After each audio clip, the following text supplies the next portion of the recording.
सूरज की तपती किरणें धरती को झुलसा रही थीं। गांव सोनपुर के किनारे एक छोटा सा खेत था। उस खेत का मालिक था गरीब किसान गोपाल। लगातार तीसरे साल भी बारिश कम हुई थी। खेत सूख चुके थे। फसल लगभग बर्बाद हो गई थी। हे भगवान, इस बार भी फसल नहीं हुई तो घर कैसे चलेगा। गोपाल की पत्नी सीता दूर खड़ी सब देख रही थी। उसकी आंखों में भी चिंता साफ दिखाई दे रही थी।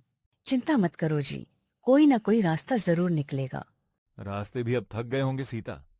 अगली सुबह गांव का साहूकार महेंद्र गोपाल के घर पहुंचा। गोपाल, मेरा कर्ज कब लौट आएगा? बस इस बार फसल हो जाए मालिक। हर साल यही सुनता हूं मैं। 1 महीने में पैसे नहीं दिए तो खेत मेरा। इतनी सख्ती मत कीजिए मालिक। मुझे पैसे चाहिए, बहाने नहीं। उस शाम गोपाल उदास होकर जंगल की तरफ निकल गया। चलते चलते वह एक पुराने बरगद के पेड़ के पास पहुंचा। वहां एक बूढ़ा आदमी बैठा था। क्यों बेटा, इतना परेशान क्यों हो? किस्मत खराब है बाबा। किसान की किस्मत खेत में होती है। बूढ़े ने अपनी जेब से एक छोटी सी थैली निकाली। उसमें कुछ बीज थे। इन्हें अपने खेत में बो देना। ये कौन से बीज हैं? मेहनत वाले बीज। इतना कहकर बूढ़ा मुस्कुराया और धीरे धीरे जंगल में गायब हो गया। अगले दिन गोपाल ने पूरे खेत में वो बीज बो दिए। गांव वाले देखकर हंसने लगे। देखो, फिर कोई नया प्रयोग कर रहा है। अब की बार खेत नहीं, उम्मीद उगेगी। सब उसका मजाक उड़ा रहे थे, लेकिन गोपाल ने किसी की बात नहीं सुनी। अगर मेहनत कर रहा हूं तो उम्मीद भी रखूंगा। कुछ दिनों बाद पूरे गांव में हैरानी फैल गई। जहां बाकी खेत सूखे थे, वहीं गोपाल के खेत में हरे पौधे उगाए थे। ये कैसे हो गया? इतनी गर्मी में भी फसल हरी है। लोग दूर दूर से देखने आने लगे। महेंद्र साहूकार यह सब देखकर जलने लगा। अगर इसकी फसल तैयार हो गई तो मेरा कर्ज भी उतर जाएगा। उस रात महेंद्र चोरी छिपे खेत में पहुंचा।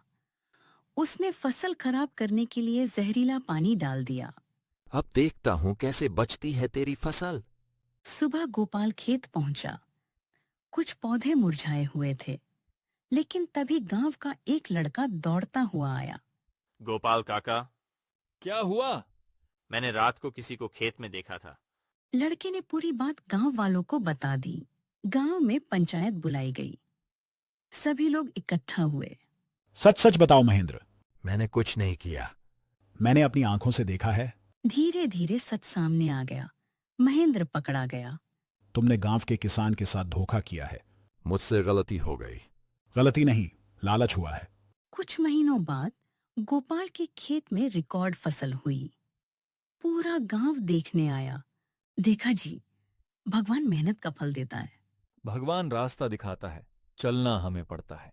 गोपाल ने कर्ज चुका दिया, नया घर बनाया, अपने बच्चों को स्कूल भेजा और गांव के गरीब किसानों को मुफ्त बीज बांटने लगा।